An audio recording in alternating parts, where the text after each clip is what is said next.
We're here with the legend in the morning, Zach Jordan. You know who it is.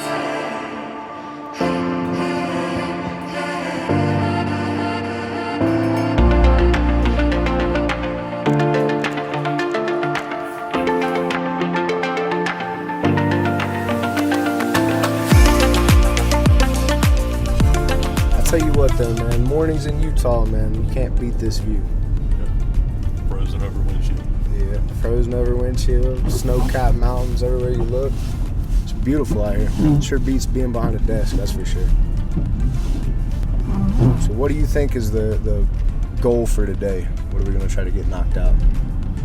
Set up the remaining box frames that we have on hand until we get another load of those in. And set up the 4-row frames. And then possibly start placing down aluminum. You know, they sell out 6,500 seats year by year.